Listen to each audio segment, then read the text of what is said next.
नमस्कार, स्वागत है आपका कृषि दर्शन में। आपके साथ मैं हूं अंजू सिंह। वर्तमान महामारी के इस दौर में भी हमारे किसान भाई बहनों ने कृषि क्षेत्र में अतुलनीय योगदान दिया है। इसीलिए किसानों की इस मेहनत को पहचानते हुए उनके जीवन को और सुगम बनाने के लिए कृषि दर्शन के माध्यम से ऐसी जानकारियां हम आप तक पहुंचाते हैं जिससे उनके आर्थिक विकास को बल मिल सके। आज के कार्यक्रम में सबसे पहले हम जानकारी देंगे कि कैसे संरक्षित खेती से प्रदूषण को घटाया जा सकता है।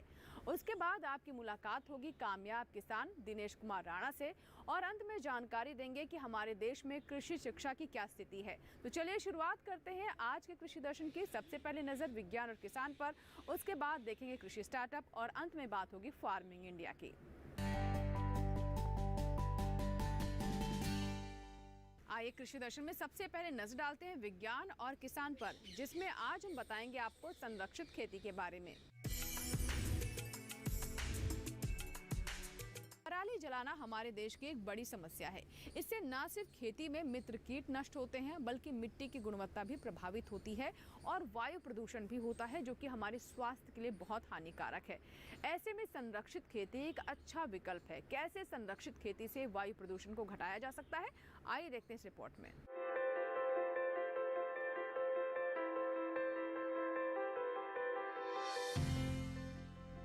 2015 के आंकड़े बताते हैं कि दुनिया में एक व्यक्ति एक साल में 7 टन कार्बन डाइऑक्साइड छोड़ता है। भारत का रिकॉर्ड इस मामले में वैश्विक औसत से बेहतर है। यहाँ हर शख्स साल भर में 2.7 टन कार्बन डाइऑक्साइड का उत्सर्जन करता है। पेरिस में हुए जलवायु समझौते के तहत भारत को 2030 तक अपनी कार्बन उत्सर्जन तीव्रता में 33 से 35% तक की कमी करनी है। भारत में कार्बन उत्सर्जन की बड़ी वजह धान की खेती का ज्यादा रकबा भी है। धान का पुआल जलाने के कारण 50 से 55% कार्बन, 0.62 से 0.68% नाइट्रोजन, 0.20 से 0.23% फास्फोरस और 0.78 से 1.15% पोटेशियम नष्ट हो जाती है। वैसे भारत में 9,281 मिलियन यानी कि 9 अरब 28 करोड़ टन फसल अवशेषों को जला दिया जाता है। इससे पौधों के लिए जरूरी काफी मात्रा में पोषक तत्व नष्ट हो जाते हैं और पर्यावरण को भी बहुत नुकसान पहुंचता है। दिसंबर 2018 से सितंबर 2019 के बीच गेहूं की 1 और धान की 2 फसलों के दौरान हुए अध्ययन से ये बात सामने आई है कि पराली जलाने के समय प्रदूषण स्तर सामान्य से 3 से 4 गुना बढ़ जाता है। संरक्षित खेती इस समस्या का बेहतरीन समाधान है। जीरो टिलेज यानी बिना जोते ही बुआई संरक्षित खेती की सबसे कामयाब तकनीक है। दरअसल धान या किसी दूसरी फसल की पराली खेत की जुताई में बहुत बड़ी रुकावट है। यही वजह है कि धान के बाद गेहूं या दूसरी फसल बोने के लिए किसान पराली को खेत में ही जला देते हैं। धान के खेतों में बिना जोते मशीनों के माध्यम से गेहूं की बुआई का चलन बढ़ रहा है। आंकड़ों से पता चलता है कि गेहूं के लिए संरक्षित खेती में प्रति हेक्टेयर लागत 2,000 से 3,000 रुपए तक घट जाती है और डीजल की खपत में भी 50 से 60 लीटर की कमी दर्ज की गई है। इसके अलावा मिट्टी की संरचना में सुधार और खरपतवारों पर नियंत्रण रहता है। पराली खेत में खाद और पलवार का भी काम करती है। इसका मतलब ये हुआ कि पराली से मिट्टी की उपजाऊ शक्ति बढ़ती है और पानी की भी बचत होती है। वार्षिक और 12मासी फसलों के लिए तो संरक्षित खेती का जवाब नहीं। दुनिया भर में फिलहाल 8.5% फसलें संरक्षित तरीके से उगाई जा रही हैं। रकबे में इसकी पैमाइश 12 करोड़ 40 लाख हेक्टेयर बैठती है। सबसे ज्यादा संरक्षित खेती अमेरिका, ब्राजील, ऑस्ट्रेलिया और अर्जेंटीना में होती है। इस तरह की खेती का चलन 90% इन्हीं देशों में है। भारत में पिछले कुछ साल के दौरान संरक्षित खेती में 15 लाख हेक्टेयर की बढ़ोतरी दर्ज की गई है। इस तरह की खेती किसी भी जलवायु में की जा सकती है। यहाँ तक कि समुद्र तल से 3,000 मीटर की ऊंचाई पर भी इसे किया जा सकता है और 250 से 3,000 मिलीमीटर बारिश वाले इलाके में भी। भारत में गंगा के मैदानी हिस्सों में बहुत सारे किसान धान के बाद गेहूं की बुआई करते हैं। यहाँ शून्य जुताई से गेहूं बोना बहुत ही कारगर साबित हुआ है। इसी के साथ ही यहाँ वक्त हुआ एक छोटे से ब्रेक का। ब्रेक के बाद जब वापस आएंगे तो बात करेंगे कृषि स्टार्टअप की। कहीं मत जाइएगा, बने रहे कृषि दर्शन के साथ। छोटा सा ब्रेक।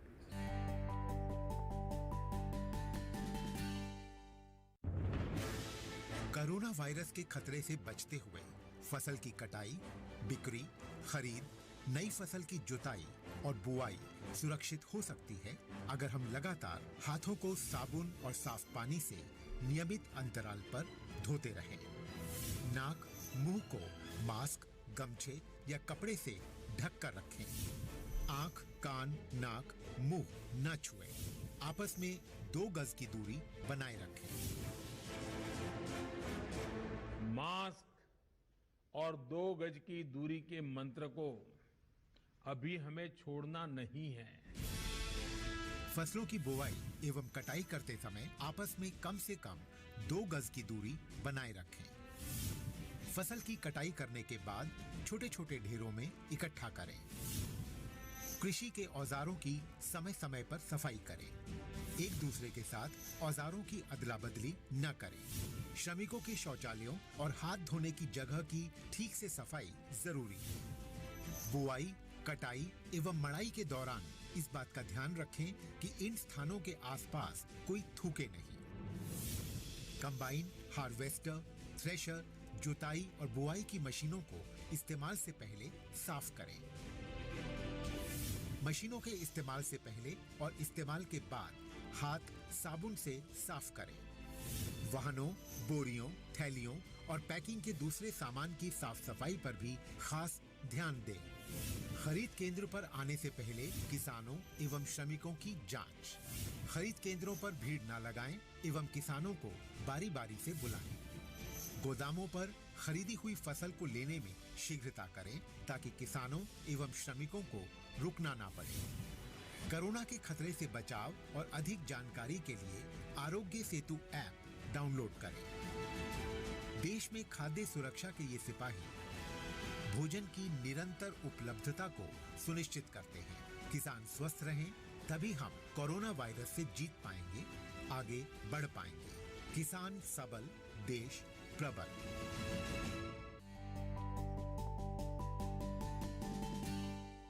ब्रेक के बाद एक बार फिर आपका स्वागत है। आप देख रहे हैं कृषि दर्शन। आइए अब नजर डालते हैं कृषि स्टार्टअप पर, जिसमें आज हम आपकी मुलाकात करवाएंगे कामयाब किसान से। मधु यानी शहद अपने पोषक तत्वों के लिए जाना जाता है। मधुमक्खियां फूलों के रस को शहद में तब्दील करती हैं और अपने छत्ते में इकट्ठा करती हैं। शहद के साथ साथ इससे बने उत्पाद भी आज के दौर में बाजार में काफ़ी पसंद किए जाते हैं। ऐसे में एक बेहतर व्यवसाय के रूप में उभर कर सामने आ रहा है। हमारे नवयुवक भी मधुमक्खी पालन से जुड़ रहे हैं। तो चलिए आपकी मुलाकात करवाते हैं कैसे ही कामयाब किसान।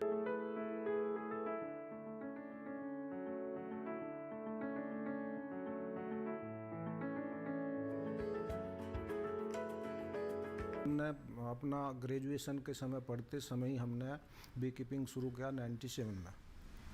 हमने 10 कॉलोनी से शुरू किया और धीरे धीरे बढ़ा के वो हम 2000 बी हाइव 2000 मधुमक्खी की कॉलोनी अब हमारे पास है, जिसमें हमने इटालियन एपिस मेलिफेरा प्रजाति को मधुमक्खी पालन के लिए अपनाया, जिसकी अन्य प्रजाति के मुकाबले production, honey production, pollen collection ये बहुत ज़्यादा है।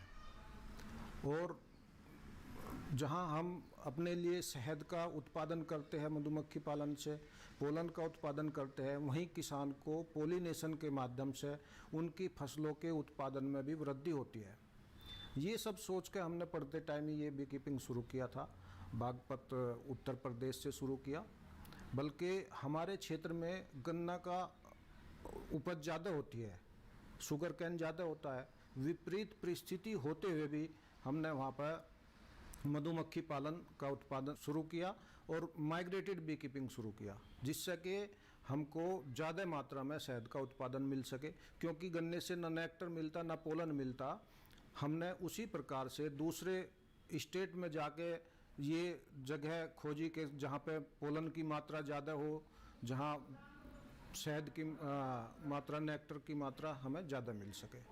देखिए, सबसे पहले तो किसान भाई को मधुमक्खी का प्रशिक्षण लेना चाहिए, क्योंकि एक दूसरे किसान को देख के अगर हम शुरू करते हैं और प्रशिक्षण हमने नहीं लिया तो हम उस मधुमक्खी पालन में फेल हो जाते हैं। सबसे पहले हमें प्रशिक्षण लेना चाहिए, जो नेशनल बी बोर्ड से या कृषि विज्ञान केंद्र से या जिला उद्योग से या हॉर्टिकल्चर विभाग से प्रशिक्षण कार्यक्रम चलाए जाते हैं। 7 दिन का ऐसा प्रशिक्षण कार्यक्रम होता है। उसके बाद फिर हम उसको लगभग 50 कॉलोनी से शुरू कर सकते हैं।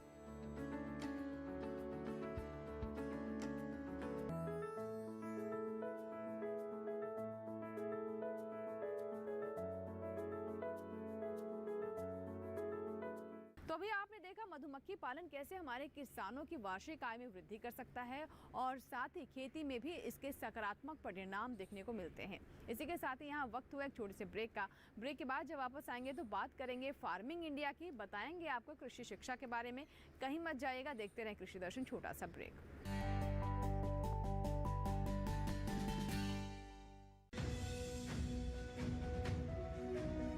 भारत सरकार का हर प्रयास किसानों को दे रहा है एक नई आस। देश के किसानों की खुशहाली और उन्हें आत्मनिर्भर बनाने के लिए भारत सरकार समर्पित है। प्रधानमंत्री श्री नरेंद्र मोदी जी के नेतृत्व में कृषि क्षेत्र में किए गए निरंतर प्रयासों के फलस्वरूप देश खाद्यान्न व बागवानी के क्षेत्र में आत्मनिर्भर हो चुका है और देश में दलहन का उत्पादन भी बढ़ा है। इसी तरह भारत सरकार ने खाद्य तेलों के उत्पादन को बढ़ाने के भी अनेक प्रयास किए हैं। इसी क्रम को आगे बढ़ाते हुए माननीय प्रधानमंत्री श्री नरेंद्र मोदी जी के नेतृत्व में भारत सरकार ने दूरदर्शी निर्णय लेते हुए राष्ट्रीय खाद्य तेल मिशन ऑयल पाम की शुरुआत की है। इस मिशन से देश भर के किसानों को बहुत लाभ मिलेगा। कृषि के पूंजी निवेश में वृद्धि होगी, खाद्य तेल आयात पर देश की निर्भरता कम होगी और रोजगार के नए अवसर पैदा होंगे।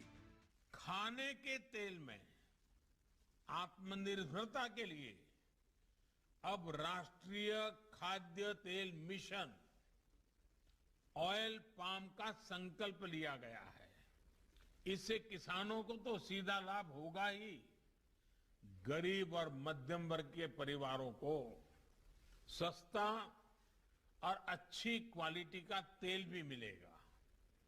यही नहीं, ये मिशन बड़े स्तर पर रोजगार का निर्माण करेगा। इस मिशन के अंतर्गत ऑयल पाम का रकबा और पैदावार बढ़ाने पर जोर देने के लिए सरकार ने 11,000 करोड़ रुपए से अधिक की सहायता राशि निर्धारित की है। मिशन के तहत सरकार ने ऑयल पाम की खेती के लिए रोपण आदि की सहायता में बढ़ोतरी करते हुए पहले मिलने वाले 12,000 रुपए प्रति हेक्टेयर को बढ़ाकर 29,000 रुपए प्रति हेक्टेयर तक कर दिया है। ऑयल पाम के पुराने बागों के पुनरुद्धार के लिए 250 रुपए प्रति पौधा के हिसाब से विशेष सहायता दी जा रही है। पौधारोपण सामग्री की कमी दूर करने और बीजों की पैदावार करने वाले बागों को भी सहायता दी जाएगी। इसके तहत 15 हेक्टेयर ऑयल पाम उद्यान के लिए 80 लाख रुपए तक की सहायता राशि दी जाएगी। इसके अलावा नर्सरी विकास के लिए 40 लाख रुपए तक तय किए गए हैं। पूर्वोत्तर और अंडमान राज्यों के लिए विशेष सहायता का भी प्रावधान है। ऑयल पाम के किसान ताजे फलों के गुच्छे यानी FFB का उत्पादन करते हैं, जिनकी वर्तमान में कीमतें अंतर्राष्ट्रीय मूल्यों में उतार चढ़ाव के आधार पर तय होती हैं। पहली बार केंद्र सरकार ताजे फलों के गुच्छे की कीमत के लिए किसानों को आश्वासन दे रही है। ये व्यवहार्यता मूल्य यानी VP कहलाएगा, यानी किसानों को कोई घाटा नहीं होने दिया जाएगा। व्यवहार्यता मूल्य VP तय करने की शुरुआत 1 नवंबर से होगी और अगले वर्ष 31 अक्टूबर तक जारी रहेगी। इसे ऑयल पाम वर्ष कहा जाएगा। इस योजना के तहत वर्ष 2025-26 तक ऑयल पाम का रकबा 6.5 लाख हेक्टेयर सृजित करने और कच्चे ऑयल पाम की पैदावार वर्ष 2025-26 तक 11.20 लाख टन पहुंचाने का लक्ष्य निर्धारित किया गया है। सरकार के इस महत्वपूर्ण निर्णय से देश में ऑयल पाम की खेती करने वाले किसानों में विश्वास पैदा होगा और वे खेती का रकबा बढ़ाएंगे। इस तरह पाम ऑयल का उत्पादन भी बढ़ेगा, जिससे किसानों की आय बढ़ेगी और ग्रामीण अर्थव्यवस्था भी सुदृढ़ होगी।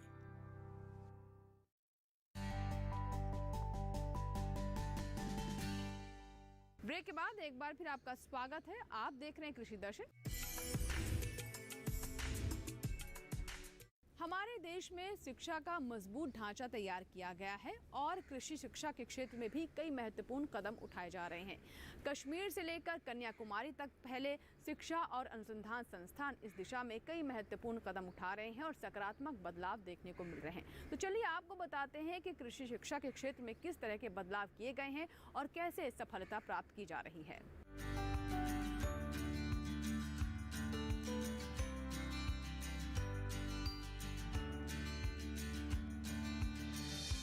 भारत में कृषि शिक्षा की बेहतर व्यवस्था के लिए दिसंबर 1973 में कृषि अनुसंधान और शिक्षा विभाग स्थापित किया गया। एक ऐसा विभाग जिसका काम ही कृषि अनुसंधान और शिक्षा को बढ़ावा देना है। आपको जानकर हैरानी होगी कि भारतीय कृषि अनुसंधान परिषद यानी ICAR जैसा इदारा भी इसी के अंतर्गत काम करता है। इसके अलावा इम्फाल में मौजूद केंद्र कृषि विश्वविद्यालय यानी CAU भी इसी के अधीन है। ये दोनों स्वायत्त निकाय है और इनका प्रशासनिक नियंत्रण कृषि अनुसंधान और शिक्षा विभाग के अधीन ही आता है। ICAR पूरे देश में बागवानी, मछली पालन और पशु विज्ञान समेत कृषि में अनुसंधान और शिक्षा के समन्वय, मार्गदर्शन और प्रबंधन का प्रमुख केंद्र है। देश भर में ICAR के 113 संस्थान फैले हुए हैं और कृषि शिक्षा के क्षेत्र में ये दुनिया के सबसे बड़े नेटवर्कों में गिना जाता है। 63 कृषि विश्वविद्यालय, 6 ब्यूरो, 18 राष्ट्रीय अनुसंधान केंद्र, 25 परियोजना निदेशालय और 89 अखिल भारतीय समन्वित अनुसंधान परियोजनाएं पूरे देश में फैली हुई है। केंद्रीय कृषि विश्वविद्यालय इम्फाल सबसे पुराना विश्वविद्यालय है। इसकी स्थापना 1993 में हुई थी। इसका अधिकार क्षेत्र अरुणाचल प्रदेश, मणिपुर, मेघालय, मिजोरम, सिक्किम और त्रिपुरा पर है और इसके अंतर्गत 13 कॉलेज आते हैं। इनके अलावा 4 डीम्ड यूनिवर्सिटीज भी देश में मौजूद है। ICAR का कहना है कि कृषि शिक्षा को बढ़ावा देने और छात्रों को इस ओर आकर्षित करने के लिए अलग अलग स्तर पर कई तरह की राष्ट्रीय और अंतर्राष्ट्रीय छात्रवृत्ति दी जा रही है। हमारे देश में जितने भी कृषि और पशु वैज्ञानिक हैं, वो इसी शिक्षा तंत्र से निकले हैं और सभी वैज्ञानिक किसी न किसी रूप में भारतीय कृषि विकास में योगदान दे रहे हैं। नई शिक्षा नीति में कृषि शिक्षा पर भी ध्यान दिया गया है। खास तौर से कृषि और उससे जुड़े व्यवसायों में उत्पादकता बढ़ाने के लिए क्षमता और गुणवत्ता विकास इसकी प्राथमिकताओं में शामिल है। इस काम के लिए कुशल स्नातकों, तकनीक के माहिरों और नवाचार अनुसंधानकर्ताओं की जरूरत होगी। नई शिक्षा नीति कृषि बाजार के प्रसार से जुड़ी तकनीक को भी बढ़ावा दे रही है। इसके अलावा सामान्य शिक्षा के साथ ऐसे कार्यक्रम तैयार किए जाने की बात हो रही है जिनसे कृषि और पशु विज्ञान के पेशेवरों की संख्या में तेजी से बढ़ोतरी हो। ये ऐसे पेशेवर होंगे जिनके पास स्थानीय और पारंपरिक ज्ञान तो होगा ही, उत्पादकता में कमी, जलवायु परिवर्तन और बढ़ती जनसंख्या के लिए पर्याप्त भोजन उपलब्ध कराने जैसे ज्वलंत मुद्दों पर भी जानकारी होगी।